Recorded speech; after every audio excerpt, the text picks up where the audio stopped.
आइए सुनते हैं पूर्णिमा व्रत की पौराणिक कथा।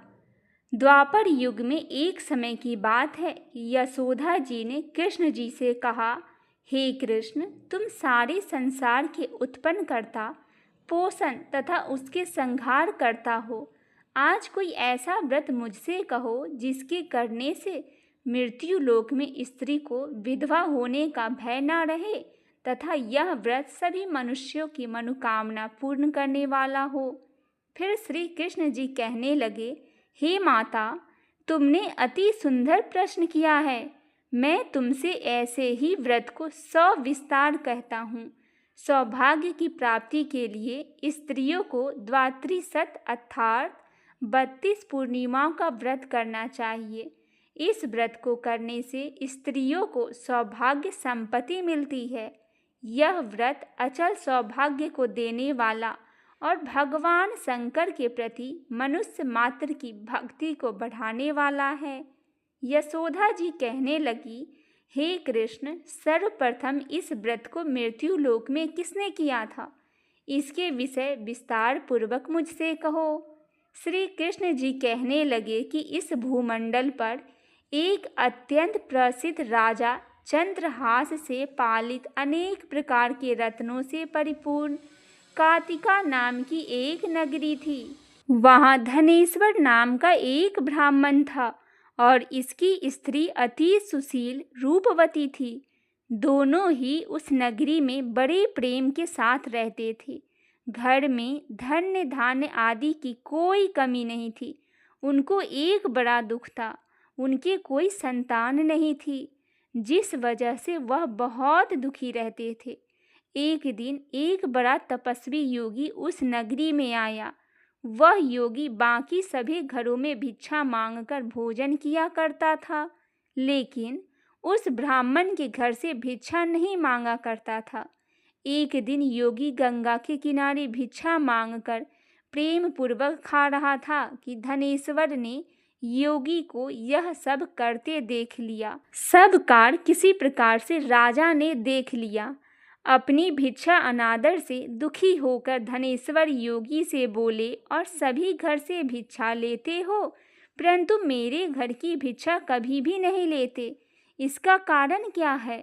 योगी कहने लगा कि आपके धर्म हमें इस बात की आज्ञा नहीं देती, क्योंकि अभी आप गृहस्थ जीवन में एक सुख से वंचित है। आपके घर संतान होने पर मैं आपके घर से भी भिक्षा स्वीकार कर लूँगा।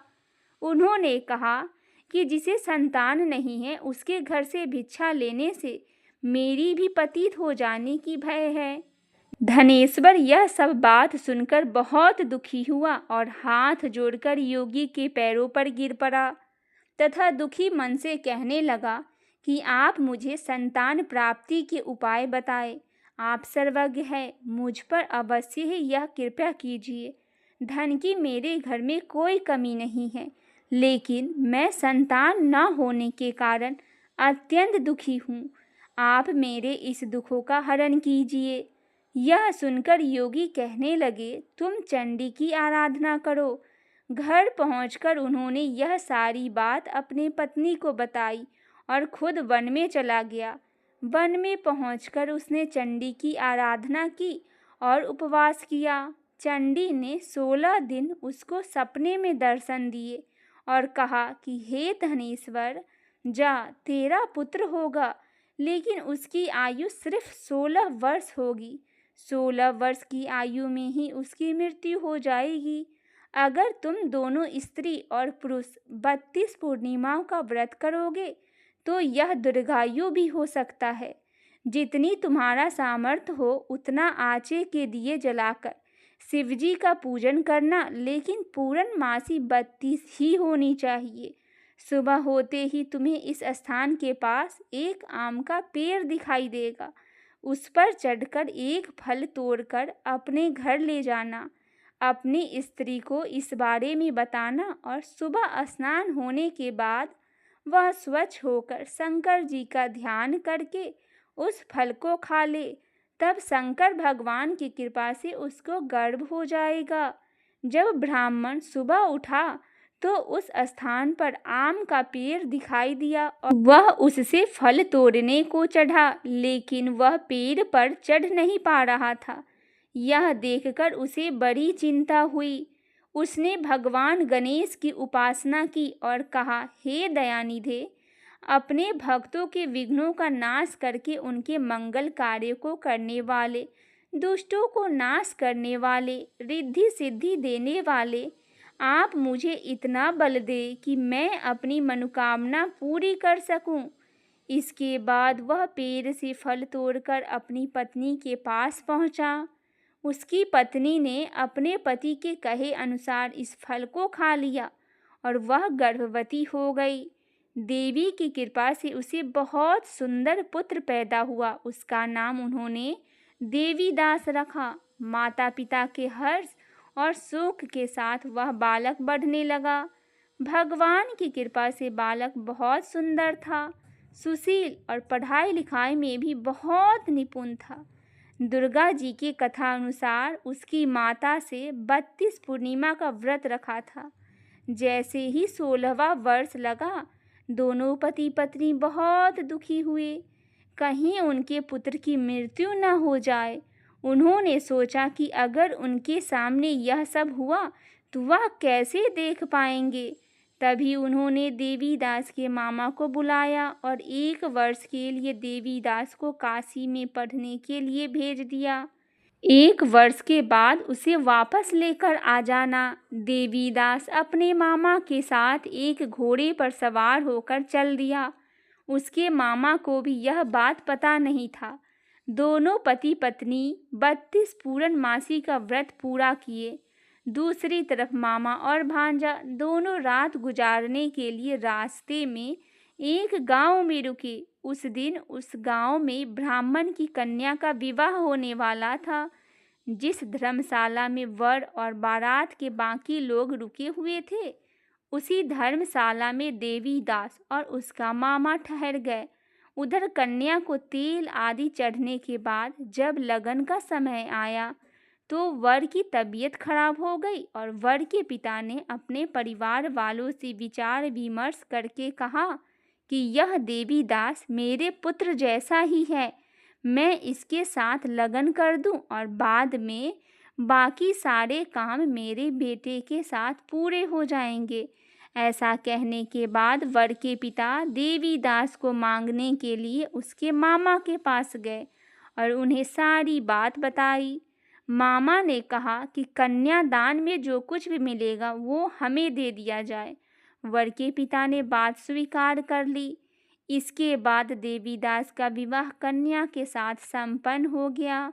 इसके बाद वह अपनी पत्नी के साथ भोजन न कर सका और मन में विचार करने लगा कि न जाने यह किसकी पत्नी होगी। यह सोचकर उसकी आंखों से आंसू आ गए। तब वधू ने पूछा कि क्या बात है, आप उदास क्यों हैं? तब उसने सारी बातें पत्नी को बता दी। तब कन्या कहने लगी कि यह ब्रह्म विवाद के विपरीत है। आप ही मेरे पति हैं, मैं आपकी ही पत्नी बन के रहूंगी, किसी अन्य की कभी नहीं। तब देवीदास ने कहा, ऐसा मत करो, क्योंकि मेरी आयु बहुत कम है, मेरे बाद आपका क्या होगा। लेकिन उसकी पत्नी नहीं मानी और बोली, स्वामी आप भोजन कीजिए। दोनों रात में सोने के लिए चले गए। सुबह देवीदास ने पत्नी को 4 नगों से जड़ी एक अंगूठी दी और एक रुमाल दिया और बोला, हे प्रिय, इसे लो और संकेत समझकर स्थिर चित्त हो जाओ।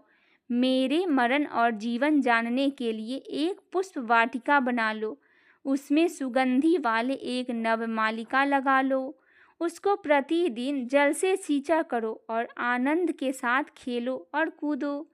जिस समय और जिस दिन मेरा प्राण होगा उस दिन यह फूल सूख जाएगा। जब यह फिर से हरे भरे हो जाएं तो जान लेना मैं जीवित हूँ। यह समझकर वह वहाँ से चला गया। इसके बाद जब वर और बाकी बाराती मंडप में आए तो कन्या ने उसे देखकर कहा कि ये मेरा पति नहीं है, मेरे पति वह है जिनके साथ रात में विवाह हुआ था। इसके साथ मेरा विवाह नहीं हुआ है। अगर यह वही है तो यह बताए कि मैंने इसको क्या दिया है। साथ ही कन्यादान के समय आभूषण क्या मिले हैं उन्हें दिखाएं। कन्या की ये सारी बातें सुनकर वह कहने लगा कि मैं यह सब नहीं जानता। इसके बाद सारी बारात अपमानित होकर लौट गई।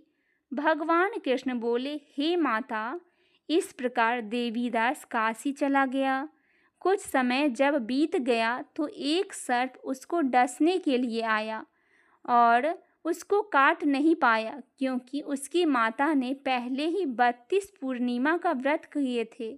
इसके बाद खुद काल वहां पहुंचे। भगवान की कृपा से तभी वहां माता पार्वती और भगवान गणेश आ गए। देवीदास को मूर्छित दशा में देखकर माता पार्वती भगवान शिव से प्रार्थना की, महाराज, इस बालक की माता ने पहले ही 32 पूर्णिमा का व्रत किए हैं, आप इसको प्राण दे। भगवान शिव ने माता पार्वती के कहने पर उसे प्राण दे दिया। उधर उसकी पत्नी उसके काल की प्रतीक्षा कर रही थी। उसकी पत्नी ने जाकर देखा कि पुष्प और पत्र दोनों ही नहीं है, तो उसको बहुत आश्चर्य हुआ। जब उसने देखा पुष्प वाटिका फिर से हरी हो गई है, तो वह समझ गया कि उसका पति जिंदा है। इसके बाद वह बहुत प्रसन्न होकर अपने पिता से कहने लगी, मेरे पति जीवित है, उनको ढूंढिए। जब 16वां वर्ष व्यतीत हो गया तो देवीदास भी अपने मामा के साथ काशी से चल दिया। इधर उसकी पत्नी ने परिवार वाले उन्हें ढूंढने के लिए जा ही रहे थे कि उन्होंने देखा कि देवीदास और उसका मामा उधर ही आ रहे थे। उसको देखकर उनके ससुर बहुत प्रसन्न हुए और उसे अपने घर ले आए। वहाँ सारे लोग इकट्ठा हो गए और कन्या ने भी उसे पहचान लिया। देवीदास ने इसके बाद अपनी पत्नी और मामा को लेकर वहाँ से चल दिए। उसके ससुर ने भी उसे बहुत धन और दहेज दिया। जब वह अपने घर की तरफ चल रहा था तो उसके माता पिता के लोगों ने खबर कर दी, तुम्हारा पुत्र देवीदास अपनी पत्नी और मामा के साथ आ रहा है।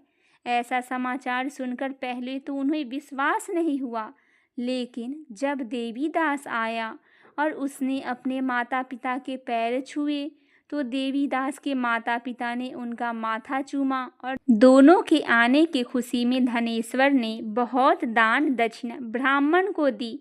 श्री कृष्ण जी कहने लगे कि इस तरह धनेश्वर को 32 पूर्णिमा का व्रत के प्रभाव से संतान प्राप्ति हुई। जो स्त्रियां इस व्रत को करती हैं वह जन्म जन्मांतर तक वैधव्य का दुख नहीं भोगती और सदैव सौभाग्यवती रहती है। यह मेरा वचन है। यह व्रत संतान देने वाला और सभी मनोकामनाओं को पूर्ण करने वाला है। बोलिए महादेव संग माता पार्वती श्री गणेश जी महाराज की जय हो।